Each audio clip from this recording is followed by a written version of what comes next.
ବନ୍ଧୁ ସାହିତ୍ୟରେ ଗୋଟେ କଥା ଅଛି, ବୈକୁଣ୍ଠ ସମାନ ଅଟେ ସେହି ଘର, ପରସ୍ପର ସ୍ନେହ ଯହିଁ ଥାଏ ନିରନ୍ତର। ଆମର ସୁନ୍ଦର ଘରଟିଏ ଅଛି, ଘର ଆଗରେ ଦାମୀ କାରଟିଏ ରହିଛି। ଟଙ୍କା ସୁନା କୌଣସି কিছুର ଅଭାବ ନାହିଁ। ବିଭିନ୍ନ ସହରରେ ଜାଗା କିଣାଯାଇ କୋଠା ତିଆରି ହେଇଛି, ଭଡ଼ା ଦିଆଯାଇଛି, କିନ୍ତୁ ଶାନ୍ତି ନାହିଁ। ତାର କାରଣ ଏଇ ବୋହୂଟା। ଯେଉଁଦିନଠାରୁ ସେ ଆମ ଘରକୁ ଆସିଛି, ଆମ ଘରୁ ଶାନ୍ତି ହଜିଯାଇଛି।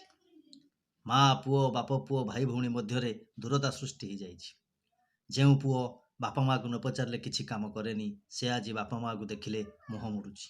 ଆମ ଭାଗ୍ୟ ଖରାପ, ଆମ ଭାଗ୍ୟକୁ ବହୁ ଭଲ ପଡ଼ିଲାନି। ଆମ ପୁଅକୁ ତାର ବୋଲକରା ସଜେଇ ଦେଲାଣି। ଆମ ପାଖରେ ନ ରହି ପୁଅକୁ ନେଇ ସହର ଚାଲିଯିବାକୁ ଚାହୁଁଛି। ଏଣୁ ତେଣୁ କହି ମୋ ପୁଅର ମୁଣ୍ଡ ବିଗାଡ଼ି ଦେଲାଣି। ମାତ୍ର ଏଇ କଥା କହୁଥିବା ମାଆକୁ ଯଦି ପଚରାଯାଏ, ପୁଅ ତ ତମ ହାତ ମୁଠାରୁ ବାହାରିଗଲା, ହେଲେ ତମ ଝିଅ ତା ଶାଶୁଘରେ କେମିତି ଅଛି? ସେ ମା ଜଣକ ଖୁସିରେ ଗଦଗଦ ହେଇ କହନ୍ତି, ବହୁତ ଖୁସିରେ ଅଛି, ଖୁବ୍ ଶାନ୍ତିରେ ଅଛି। ଜ୍ୱାଇଁ ଆମର ସୁନା ମୁଣ୍ଡା। ଆମ ଝିଅ ଯାହା କହୁଛି ତାରି କଥାରେ ଚାଲିଛି। ଆମ ଝିଅର ଶାଶୁ ଶ୍ୱଶୁର ଭଲ ମଣିଷ ନୁହନ୍ତି, ଭାରି ଖରାପ, ସବୁବେଳେ ଝିଅଟା ସହିତ ବିବାଦ କଲେ। ଏବେ ଝିଅ ଜ୍ୱାଇଁ ବାପା ମାଆଙ୍କଠୁ ଅଲଗା ହେଇ ସହରରେ ରହୁଛନ୍ତି। ବନ୍ଧୁ, କଥାଟାକୁ ଟିକେ ଭଲ କରି ହୃଦୟଙ୍ଗମ କରନ୍ତୁ, ଭଲ କରି ଚିନ୍ତା କରନ୍ତୁ।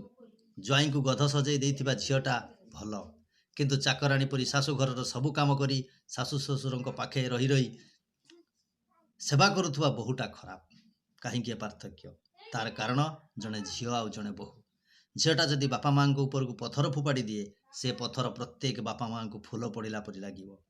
ଆଉ ବୋହୂ ଯଦି ଶାଶୁ ଶ୍ୱଶୁରଙ୍କୁ ଅମୃତ ପରିଷି ଦେବ, ସେ ଅମୃତ ଶାଶୁ ଶ୍ୱଶୁରଙ୍କୁ ବିଷ ପରି ଲାଗିବ।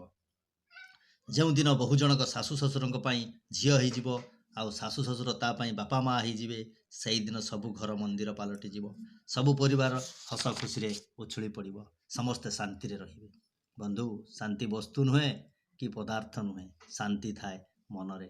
ମନରୁ ହିଂସା, ରାଗ, ଦ୍ୱେଷକୁ ଦୂର କରିଦିଅନ୍ତୁ, ଦେଖିବେ ଆପଣଙ୍କ ଘରକୁ ଦେଖି ସମସ୍ତେ କହିବେ, ବୈକୁଣ୍ଠ ସମାନ ଅଟେ ସେହି ଘର, ପରସ୍ପର ସ୍ନେହ ଏଠି ଥାଏ ନିରନ୍ତର।